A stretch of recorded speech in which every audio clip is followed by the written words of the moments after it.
Hello and welcome to another Whiteboard Sessions with myself, Nick Graham. Today, what we're going to look at is some prescription of MAS training, so Maximal Aerobic Speed Training. As with everything in our body, if we don't challenge our systems, whether it be musculoskeletal systems, cardiovascular systems, then they won't progress. We need to give them something that is harder than the comfort zone, harder than equilibrium, to challenge any type of growth or development. So in previous videos, I've shown you how to work out people's MAS numbers, so maximal aerobic speed, by running a test, literally. So be a 2 kilometer running test, and you run the equation. So if this is not making any sense, then have a look for the maximal aerobic speed calculation video. Have a look at that first before you dive into this one, because this might not be 100% clear if you don't understand what we're talking about.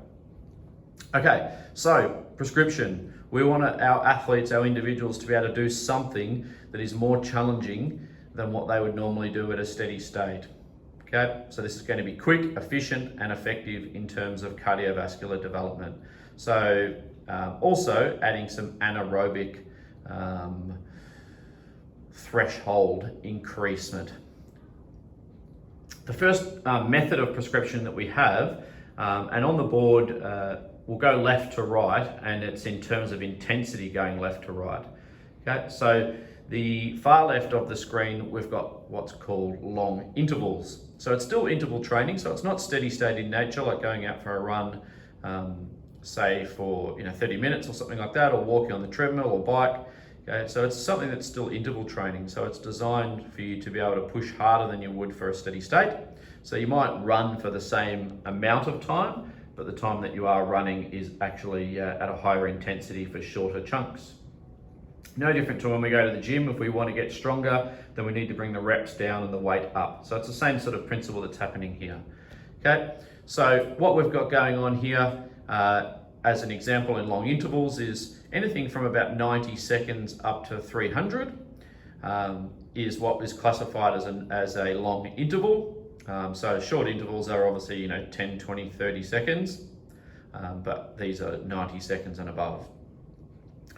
So if we're working for the shorter amount of time, we work at our 100% MAS number. So in the previous videos, we just used a 7-minute 2 kilometer time trial, and which gave us a MAS score, our maximal aerobic speed score, of 4.76 meters per second, which is also equal to 17.13 k's an hour. So that's pretty quick.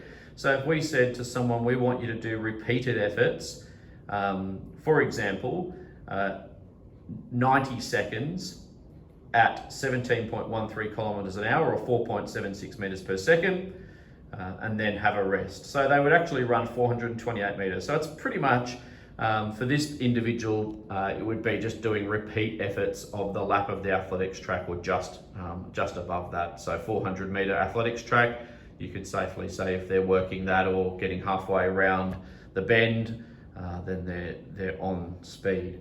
So you would do repeated efforts. I've also written down an alternate, so you start to increase the time and decrease the speed. Okay, so you're going to double the time and only take 10% off in terms of their speed. So that would be running at an interval of 180 seconds. So if they're running at about the right speed, it's going to bring them close to doing 2 full laps. Okay, so that'll start to be pretty challenging. So nearly an 800 meter run, which is yes, very challenging. Probably not super enjoyable unless you're a really long distance runner or you specialize in that. And then having a little bit more rest, having say 3 minutes rest after these intervals, just to try and allow the systems to recover, and then doing that a few times. So that is long intervals. Grids is the next method that we'll have a look at, and grids is shorter. Okay, so we're now getting into the shorter, sharper, faster methodologies. And so grids is 15 seconds on, 15 seconds recovery run. So if you actually have a look in the middle of that red section, for the grids, I've actually drawn out a rectangle. So what you would do is you just lay that out across the oval or in a wide open space, and set out your 4 cones in a rectangle. You would step out or measure out for this individual, if they're running at 100%, which is, again, remember that 17 k's an hour, then they are going to be traveling about 71.5 meters along the long side of the rectangle. And then on the short side of the rectangle, they're still running, but they bring the pace down as a bit of a recovery, and they still travel 50 meters, so they've got to time that. As they go around each corner cone or corner post, they want to be timing that perfectly with the coach counting out the 15-second timer. Or if they're doing it on their own, they can have a look on their watch and realize that one full lap will take them 1 minute, so they should be getting each quarter of that lap on that rectangle at 15 seconds if they're on the right pace. An example of that would be doing about 5 to 6 minutes, which would be 5 to 6 laps of the rectangle. So 15 seconds on at 100% and 15 seconds at 70% in the rectangle on the shorter side. So that's 3.33 meters per second for 70%. Again, have a couple of minutes rest and then you can repeat that. So depending on how much time you've got, you could repeat that a few times, or you could use some of the other methodologies if you're thinking you might get a bit bored of that type of prescription. The next method is what's called Eurofit. So this is 15 seconds on at 120% MAS, which is 5.71 meters per second for this individual that we calculated. Okay, so we've gone up 20% in our intensity, so our speed has gone up. Remember from the previous video, if you want to convert that MAS number into kilometers per hour, just times that by 3.60.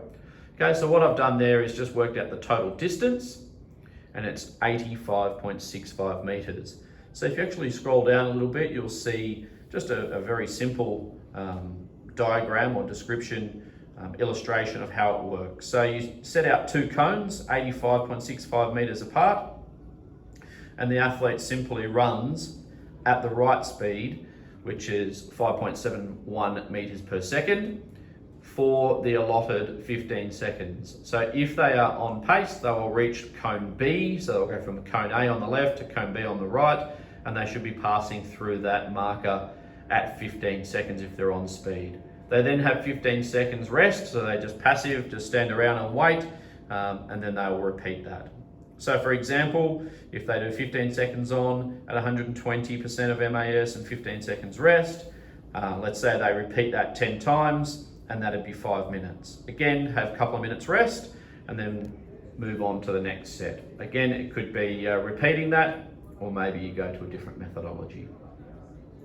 Lastly, we have what's called is Tabata. So you may have heard of Tabata training before, primarily in gyms. Now this method of training was created for runners, and it was just adapted to generalized sort of HIIT training, if we want to call it that. And the premise is the 20-10 work-rest ratio, so 20 seconds on, 10 seconds off. Okay, we've got it similar to how the Eurofit is, where you're running in a straight line, turn around, come back. Whereas it was probably originally designed just on an athletics track where they just ran around the 400 meters, and every 20 and 10 they changed their speed to basically a recovery and then hard out. Okay, so we've actually upped the intensity and we've upped the time. So we've gone up 10% in terms of our MAS number, so we're now up at 130%, which is 6.18 meters per second. And we're now doing 10 seconds longer, which is bringing us up to 20 seconds, so 5 seconds longer. Okay, total distance is 124 meters covered, and you'll see in brackets that I've put 50% of that is 62 meters. Now, right now, that might not mean a lot of sense. Why have I got the 50%? But it will in a second.